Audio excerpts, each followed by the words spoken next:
volta com a nossa leitura aqui do livro dos Espíritos, um livro escrito por Allan Kardec e pelos Espíritos. E hoje a gente está nessa parte aqui, na parte 7 da introdução do livro, na qual a gente começa a falar sobre as objeções que contrapõem, né, o Espiritismo. Então, que objeções são essas?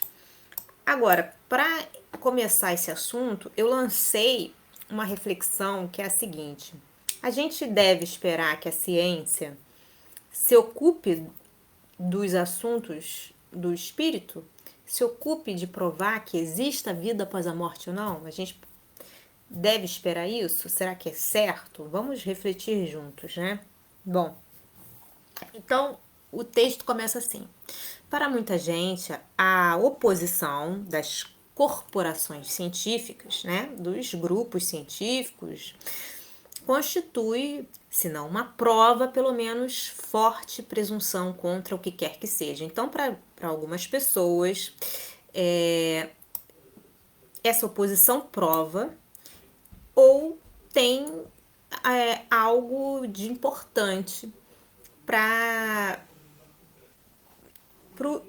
a matéria do espiritismo, né? Então, certas pessoas elas acham que se algumas escolas científicas são contra o espiritismo, isso é de grave importância. Isso é de uma importância muito grande.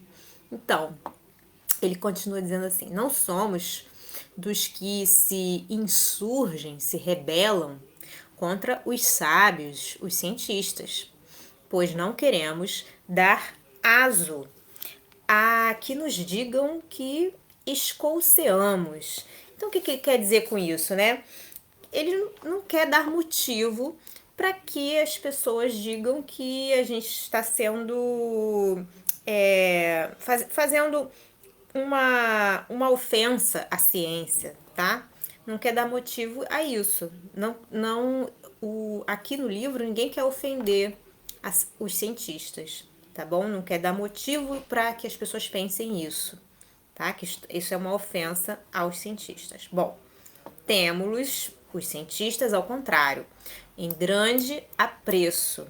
Quer dizer que eles dão muita importância à ciência.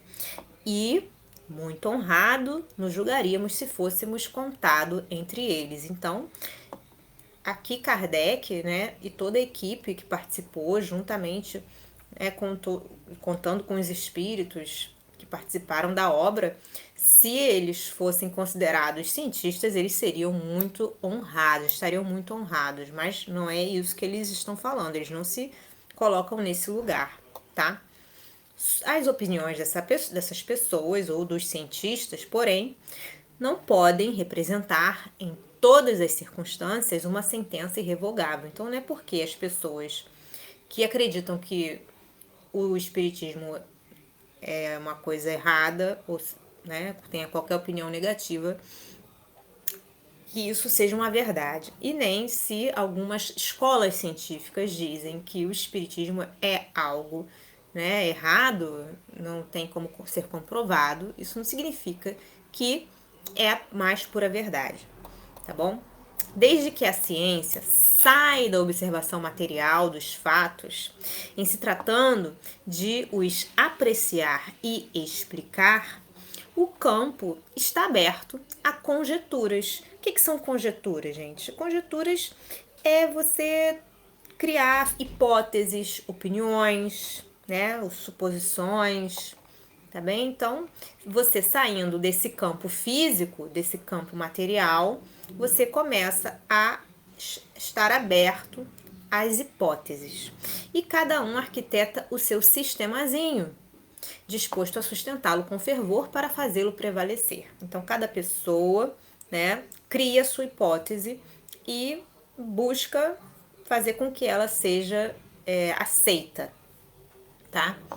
Não vemos todos os dias as mais opostas opiniões serem alternativamente preconizadas e rejeitadas, ora repelidas como erros absurdos, para logo depois aparecerem proclamadas como verdades incontestáveis. Então a gente vê um dia que o ovo faz bem, outro dia que o ovo faz mal. A gente vê o dia que o leite faz bem, outro dia que o leite faz mal. Então, essas, né, opiniões, elas são, assim, nada mais, nada menos que opiniões. A gente não tem como ter certeza, né, de nada. A certeza é a pior ferramenta para o cientista, porque ele, depois que ele tem uma certeza fixa, ele cria um pensamento hermético, ele cria um pensamento dogmático, fechado, né? Ele não consegue expandir a mente dele para questionamentos, tá bom? Então a gente não pode acreditar que tudo isso são verdades incontestáveis, tá? Os fatos, eis o verdadeiro critério dos nossos juízos. Então, aqui ele está dizendo que ele se baseia em fatos para criar o seu raciocínio, né? Para criar o argumento sem réplica, tá? Na ausência dos fatos, a dúvida se justifica no homem ponderado. Então, quando a gente não encontra fatos, não encontra, né, não consegue verificar nada, você pode muito bem entrar na dúvida, criar questionamentos, porque isso é uma marca de uma pessoa sã, de uma pessoa que está, né, no seu pensamento, na sua razão. Bom, com relação às coisas notórias, a opinião dos sábios, dos cientistas, é com toda razão fidedigna. Então nós devemos confiar neles, com toda razão, porquanto eles sabem mais e sabem melhor do que o vulgo, do que as pessoas comuns. Eles estudaram, né? Mas no tocante a princípios novos, coisas novas, as coisas desconhecidas, por exemplo, essa opinião quase nunca é mais do que hipotética. É uma opinião que se baseia nas hipóteses. Por isso que eles não se acham, esses sábios, esses cientistas, menos que os outros, sujeitos a preconceitos, tá? Então, eles podem criar preconceitos também, porque nós somos todos, né, seres humanos, então nós temos alguns preconceitos dentro de nós. Direi mesmo que o sábio tem mais prejuízos, tem mais preconceitos que qualquer outro. Por quê?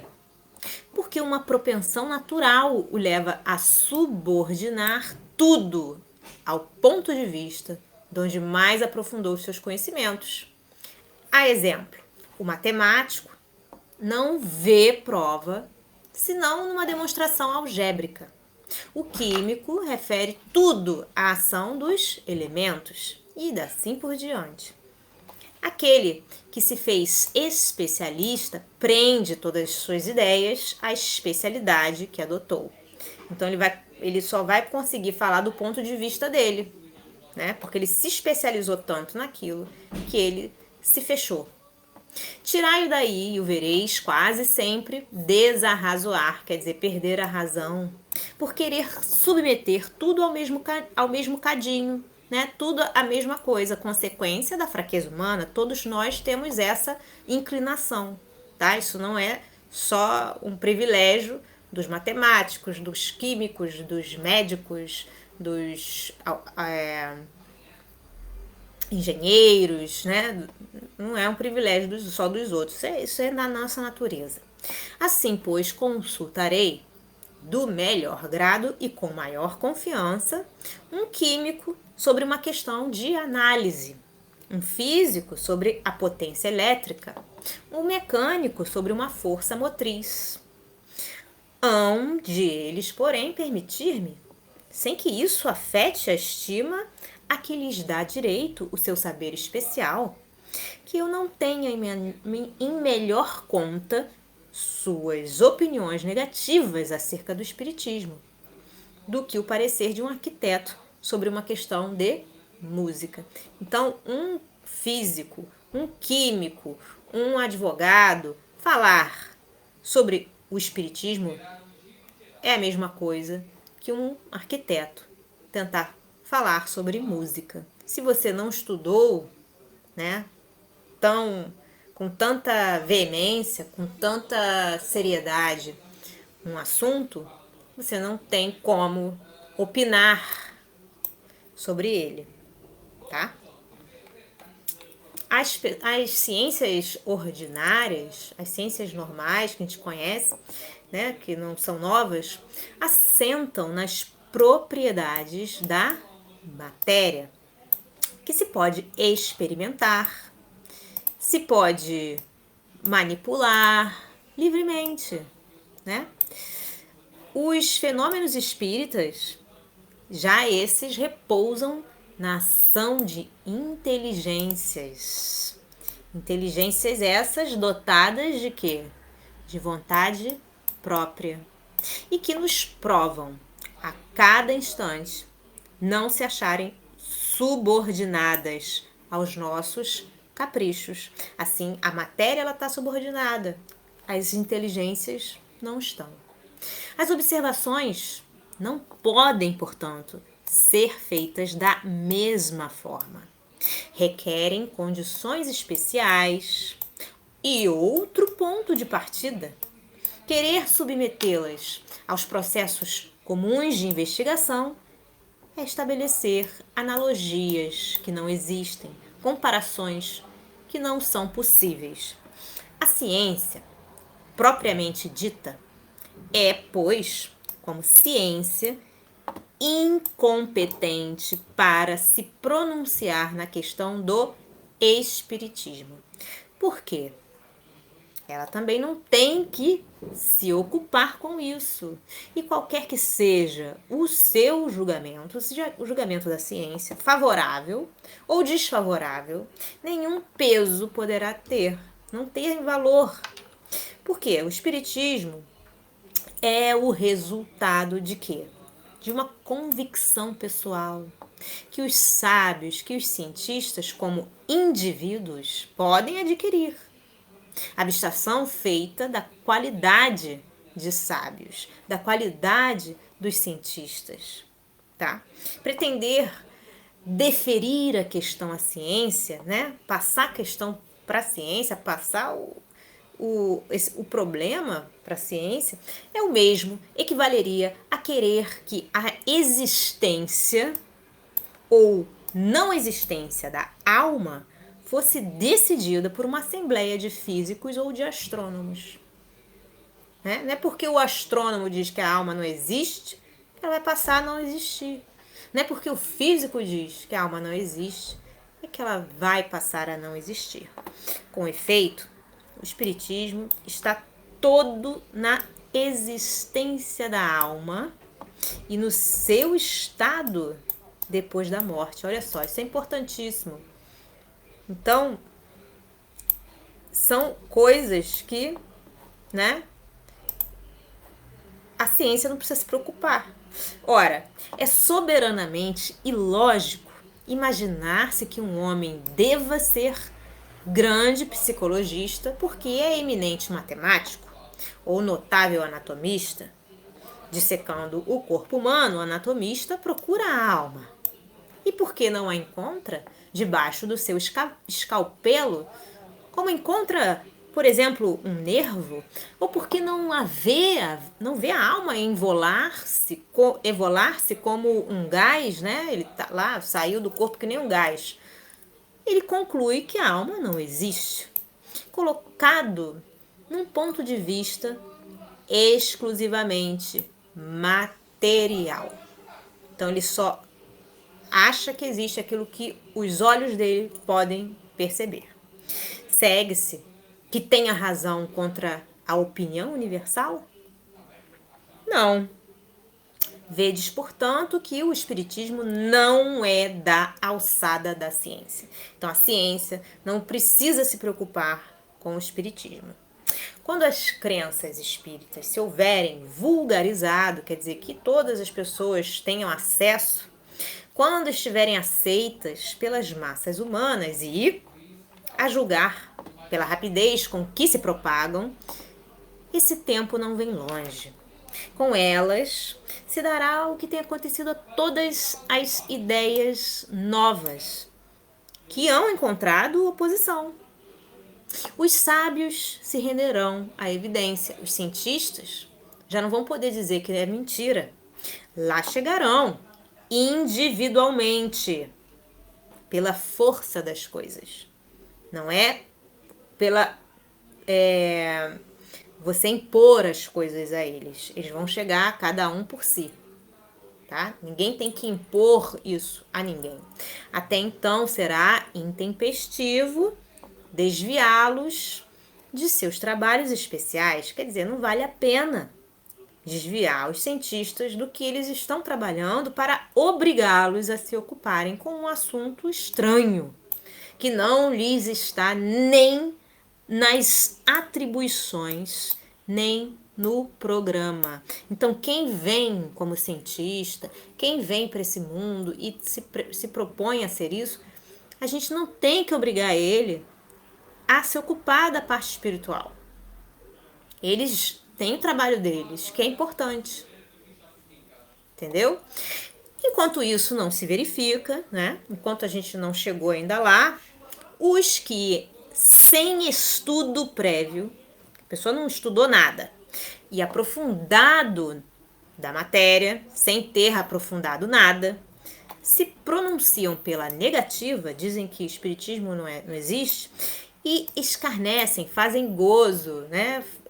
Fazem piada de quem não lhes subscreve o conceito, fazem piada com as pessoas que não aceitam o que eles dizem, esquecem que a mesma coisa aconteceu, o mesmo se sucedeu com a maior parte das descobertas que fazem honra à humanidade.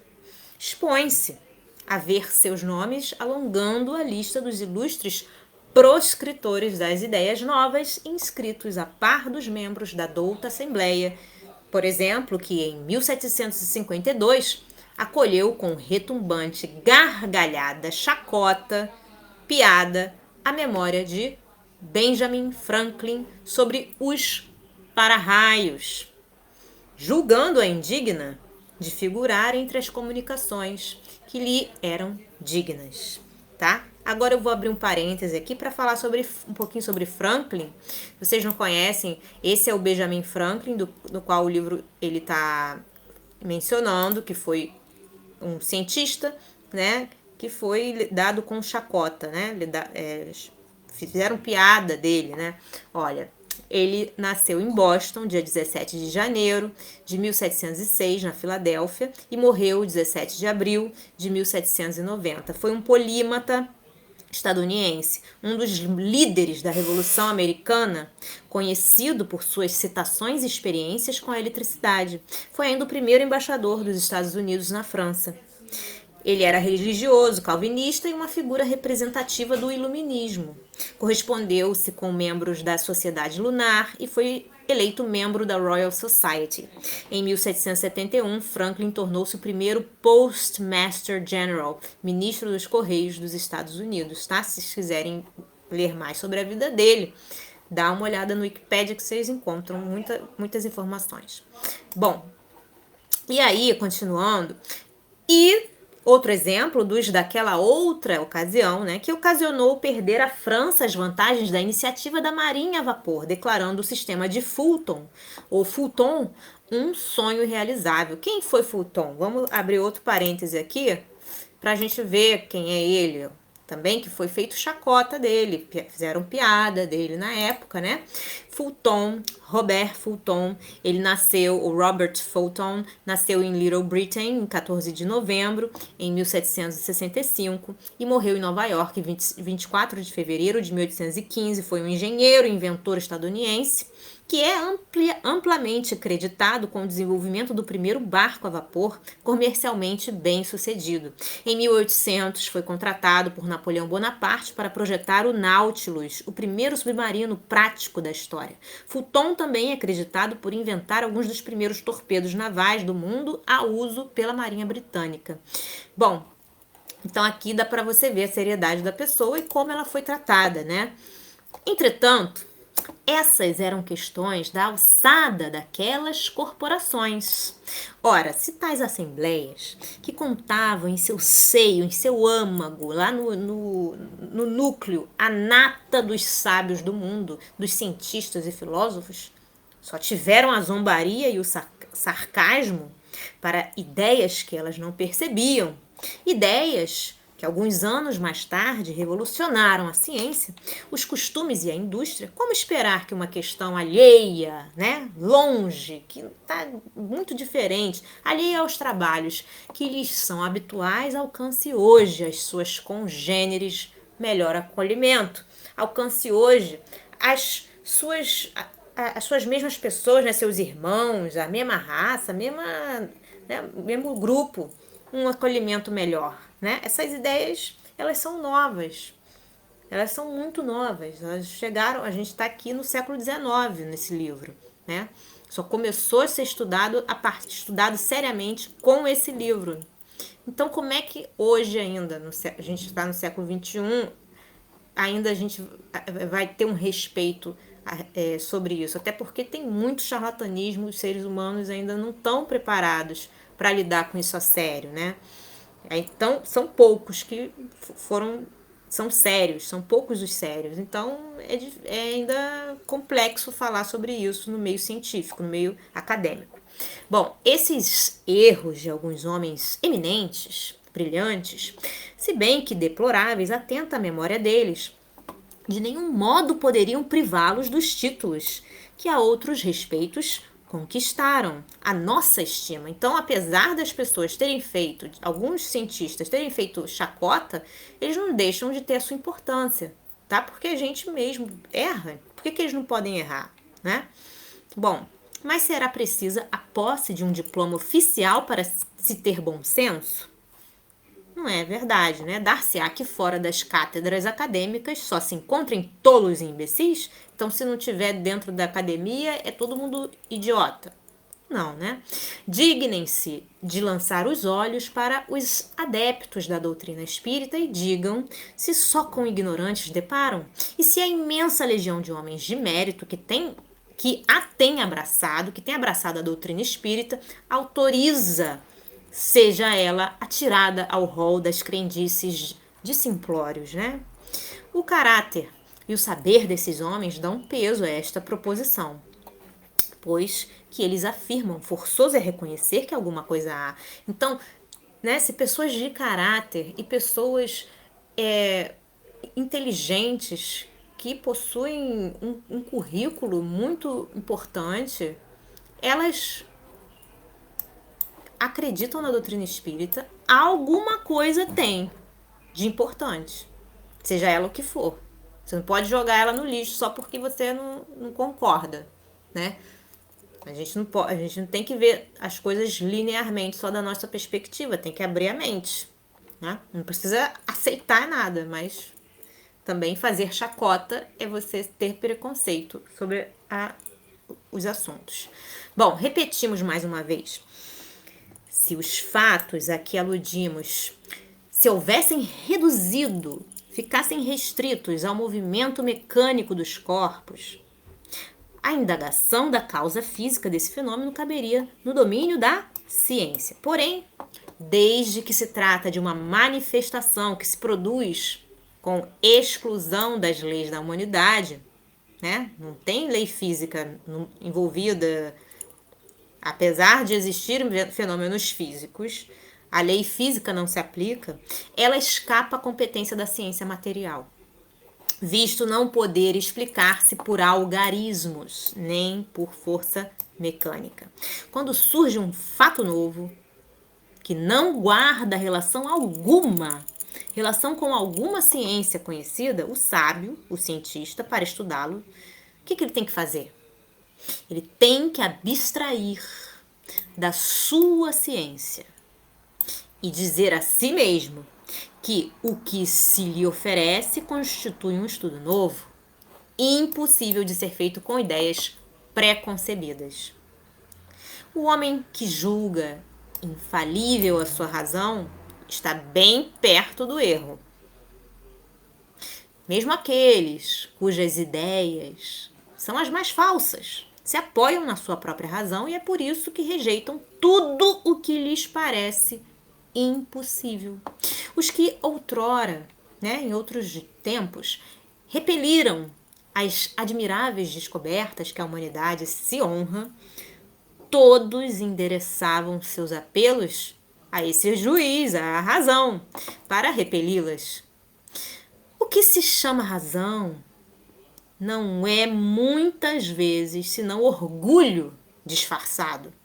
E quem quer que se considere infalível apresenta-se como igual a Deus. Eu não erro nunca.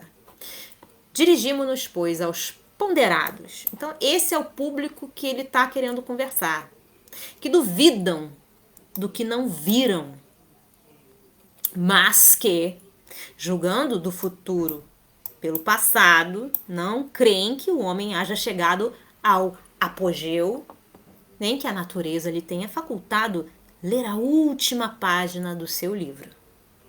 A gente fica por aqui na nossa leitura. Espero que vocês estejam gostando dela tanto quanto eu. Um beijo grande a todos, Deus abençoe e até a próxima.